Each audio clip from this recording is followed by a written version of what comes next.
আসসালামু আলাইকুম viewers, Tanzilas Deraghor cooking and blog channel থেকে সবাইকে জানাচ্ছি ঈদের শুভেচ্ছা। ঈদ মোবারক। এখানে দেখতে পাচ্ছেন আমি কিছু ময়দা সেমাই নিয়েছি, তারপর চিনি, দুধ, আরও যা যা মশলা লাগে এভরিথিং সব কিছু নিয়ে নিছি। এর আগেও ময়দা সেমাই কিভাবে তৈরি করতে হয়, পাকাইতে হয় সেটার ভিডিও আমি দিছিলাম। ওইটার লিঙ্ক আমি ডেসক্রিপশন বক্সে দিয়ে দিব। ভিডিওটা যারা দেখেন নাই দেখে নেবেন। আর এখানে ময়দা সেমাই কিভাবে রান্না করতে হয় সেটার সম্পূর্ণ ভিডিওটি দিয়ে দিচ্ছি। যাদের ভালো লাগবে অবশ্যই চ্যানেলটা সাবস্ক্রাইব করে দিবেন এবং লাইক কমেন্ট শেয়ার করতে ভুলবেন না।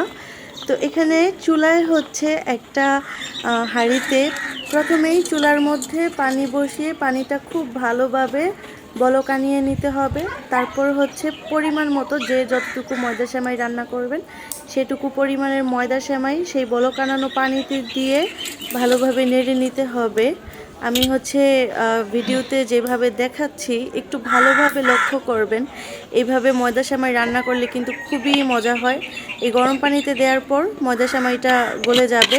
আর আমি চামচ দিয়ে একটু ভালোভাবে নেড়ে নিলাম ময়দা সেমাইটা। তারপরে এখানে পরিমাণ মতো চিনি দিয়ে দিচ্ছি। আপনারা চিনির পরিমাণটুকু দেখতে পাচ্ছেন। আপনারা যে যতটুকু পরিমাণ মিষ্টি খান সেটা দেখে বুঝে চিনিটা দিয়ে দিবেন। যখন দেখবেন ময়দা সেমাইটা বলক চলে আসছে সেই মুহূর্তেই কিন্তু চিনিটা দিয়ে দিতে হবে। ময়দা সেমাই আর চিনিটা কতক্ষণ রান্না করে নেয়ার পর দিয়ে দিতে হবে দুধ। কারণ আপনারা জানেন সেমাই রান্না করতে দুধ প্রয়োজন হয়। সেমাইয়ের স্বাদটা টেস্টটা আরও বেশি বাড়ানোর জন্য এখানে দিয়ে দিব গুঁড়া দুধ। গুঁড়া দুধটা পানি দিয়ে ভালোভাবে গলিয়ে নেব। এখানে দেখতে পাচ্ছেন চামচ দিয়ে দুধটাকে ভালোভাবে নেড়ে নিচ্ছি। এখন এই দুধের অংশটুকু সেমাইয়ের মধ্যে দিয়ে দিব।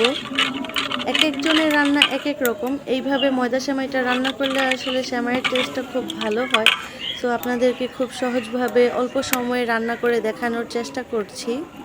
এখানে কিন্তু গরম মশলার মধ্যে লং, এলাচ, দারচিনি, তেজপাতা এগুলো কিন্তু সবগুলা মশলা খুব ভালোভাবে দিয়ে নিয়েছি। তাতে করে টেস্টটা খুব ভালো হবে, মানে ফ্লেভারটা, স্মেলটা অনেক ভালো হবে। তারপর দিয়ে দিয়েছে স্বাদ মতো লবণ।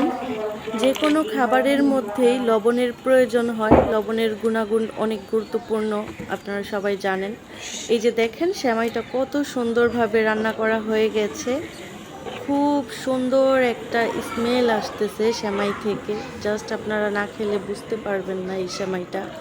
সো আশা করি আপনারা বাসায় এইভাবে ট্রাই করবেন ময়দা সেমাই রান্না করে। ঈদ স্পেশাল ময়দা সেমাইয়ের রেসিপি আজকের মতো এখানেই শেষ করছি। আবারও দেখা হবে অন্য কোনো ভিডিওতে। আল্লাহ হাফেজ।